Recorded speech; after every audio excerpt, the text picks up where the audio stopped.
sweat, putting makeup on my cheeks.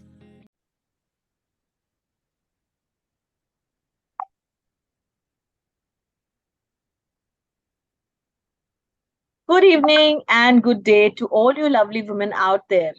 Hi, this is Dr. Rana Khatri Tandon from Coffee Mantra team. Welcome to Coffee Mantra. I'm sure we love coffee. But with the smell of coffee, this year Coffee Mantra is bringing to you beautiful voices, love mantras, where we would be speaking to experts like we have one in front of us, Miss Shikha Verma, in various fields to give us the nuggets of helping us understand what is love. Love is an expression, a feeling of what cannot be said more in words, but also an expense or an expression. So over to you. We have beautiful Shikha Verma today with all of us, founder of Vibrant Vibes Consulting, over 20 years of decade experience in organizational development. So hi Shikha, good to have you here at Coffee Mantra. Thank you, Rena. Thank you so much. It's an absolute delight to be talking about a topic which is really close to my heart. And it can't be better than talking about it in the Coffee Mantra group for our Shri Mantrans, the beautiful, lovely ladies who pour their heart out day in and day out. We would love to have this conversation, create as much value for each one out there. Super, looking all over it. So, a very interesting question that somebody asked me yesterday is self love related to self worth or self esteem or self compassion? How would you narrate that? Absolutely, yes. What I feel is let's look at it this way. Whenever you're talking about yourself, the way you see yourself inside you is what reflects in your actions ultimately. So it's your belief, it's your self image, so to say, that translates into all your actions. A lot of times people misunderstand compassion, Rena. I think it's important that we realize that it's really tough in a way because what you really mean to do in that compassion is feel for others and feel their experience and want to help them. In today's time and age, a lot of people can't even manage themselves. So the ability to reach out to others becomes really, really reduced because of a lot of challenges that we all face. So what I essentially believe is it's a belief system that one can cultivate over years. And because I practice Buddhism, this has naturally come into my life. And because of my parenting or my background or whatever, it was like a gift served on a platter in terms of the belief, really. I could only manifest it in the years to come when I started off my career. And I could see how uh, connected I felt with every single human being I was interacting. So that fundamental belief of realizing that everybody is worthy of respect, everyone's life is difficult, we're all humane, and we have these challenges, and reaching out, just pouring your heart out to see what best you can do to help someone come out of that situation. So whether it's just an encouraging word, whether it's just sitting down and praying with them, every little bit of it mattered to that one soul. So compassion really trickles out uh, in those forms. So it starts with acknowledging the presence of that issue or that challenge for someone, feeling it with them, and wanting to get them out. These are the three facets of self-compassion, and it is absolutely related to self-worth and self-love, because you can't love yourself if you can't feel for yourself and others. So aptly said. So I think so beautiful. I really resonate with this one thought that you put, that compassion and self worth comes together so much.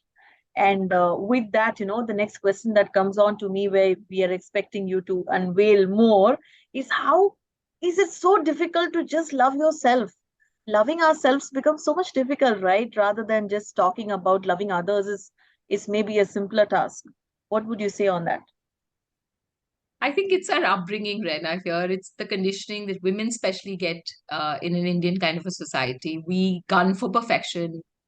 We are plagued by the need to get validations for our feelings, validation of, feeling loved, sense of belonging. These are quite human, in a lot of ways, and there's nothing right or wrong about it. But the problem happens when there is this lack of boundaries in our relationships, so to say. We're not able to voice any concern. We're not able to validate how I feel about something. We're not able to put our foot down or say a no to someone. So the challenge is, whether personal or professional, we have a likability syndrome, and that's Absolutely. what kind of hijacks the whole and engulfs our entire ability to just be true to ourselves. uh, and that's where the challenge is. You can't love an non-authentic you. Yeah, You can only love the authentic you, the real you. absolutely. And for us to understand who you are, it's important to let go. Let go perfection, let go judgments, let go, a lot of these syndromes that we are plagued with. There's a short story about the missing goat where three children, name the goats 1 to 4, and they leave it in the school. And the entire school goes paranoid looking for the third one, only to figure out towards the end of the day that these three mischievous children had actually named those goats 1 to 4. There was no three, miss the third number goat. And this is how our life is. We keep looking for something that's absent. We want to crave for more, but we don't really realize what we already are gifted with. So I think the challenge is that our presence is a problem today because of multiple issues. Then our conditioning is such where it becomes difficult. And we are plagued by a lot of these syndromes, like the missing goat syndrome, the likability syndrome, and our upbringing leads to lack of boundaries eventually. So I think if we start to work on each one of these, and there's a Herculean task required on every single level, I think at the end of the day, if we just improve our self narrative, a lot of things can start to change. How you talk to yourself in your alone time can help you build and cultivate this self love over practices and a couple of years, maybe. That's such a revelation. I must say, I am just taken aback with those that what you actually self talk brings so much to the table about the relationship of love with yourself. Such a beautiful statement, Shika. I really thank you for that. And it also brings me to the next point, which brims from there. How do we develop this healthy relationship with self? If you can share some pointers. I'd love to build on this very point to begin with, the self narrative. The problem that happens, Rena, is that, say, for example, there are children in the house, okay? One is your kid, the other is the relative's kid or the neighbor's kid. One of them break something in the house. Your approach to the child who's not yours is very gentle and very kind and very polite, and the choice of words is such. But when it's your own child, you will still glare at your child. You're like, why? Okay, you are not supposed to be doing this, and how dare you? You know the rules, you can't afford to. This True, is exactly what happens when we talk to ourselves. We're really true, harsh. We're very critical of very. what go wrong on, and we don't allow ourselves to slip.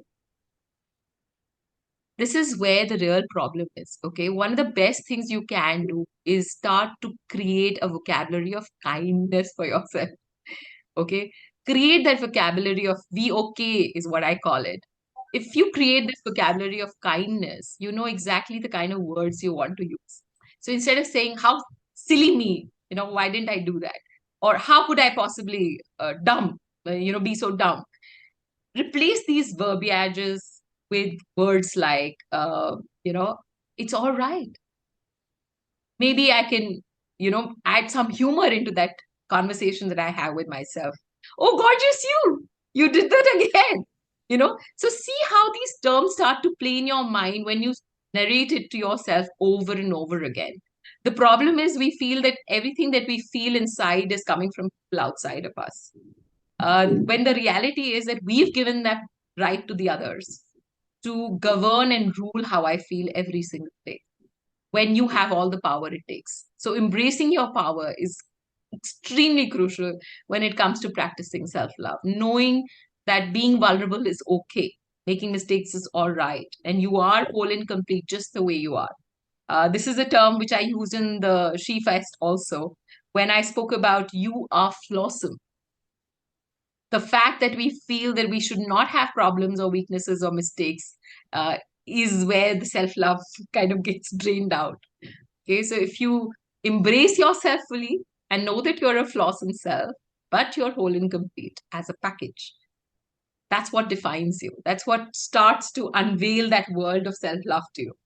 The first step is accept, knowing that you are who you are and it's absolutely okay to make mistakes. Acknowledge what there is and appreciate yourself. Use the be okay or the vocabulary of kindness wherever possible. And this one bit that I love doing, and a lot of my coaches have practiced every day in the morning. Just look at yourself in the mirror and hug yourself really tight. Okay, tell yourself that you're the most beautiful person. I'm going to do Act that. like your best friend. Tell yourself it's all right, and the day is going to be good for you, and you will figure out your way. It's like that little child in you, okay, who you need to talk to every day. It's all right. Just putting your heart here and a hand on the heart and telling yourself it's all right. The feeling that you get from inside is so fuzzy. It's so beautiful that every single day you kind of sail through it despite all the odds. So I think that's where self love can be instilled. You need to release the need to control. Uh, the the amount of forgiveness that's required is also immense. I think because of all the criticism we do to ourselves, plus what others do, we're not able to forgive ourselves. So I think these are some key practices which, at a very macro level, we can talk about, which will help you cultivate self love for yourself. But the most fundamental thing is belief that everybody is worthy of respect, including. Beautiful. So, with this, I think we take this, we are okay, and the belief that we are here to take in so much love and give out so much love. There are about 200 bones inside me, packed with the marrow, but teamed under the skin. It's only your belief and your self love which is the creator of you. So, with this, we thank Shikha Verma for such a beautiful takeaway to go for Coffee Mantra and the entire She Mantra team. Thank you very much, Shikha. The beautiful essence of this self love has been an amazing, amazing giveaway for us today. It's an absolute pleasure. And I want to quickly add one last point. Let's not over identify ourselves with, all the roles that we play, but go to a very fundamental level of being a human being first. The less we over identify ourselves and judge ourselves, and the more you become kind and mindful towards yourself, the better things get in the world. So let's ensure we do the self hug and believe in this flaws in self, the most beautiful, the limitless potential that each one of you have. Thank you. I think that's absolutely beautiful. Thank you so much for having and being here. Thank you, Rena.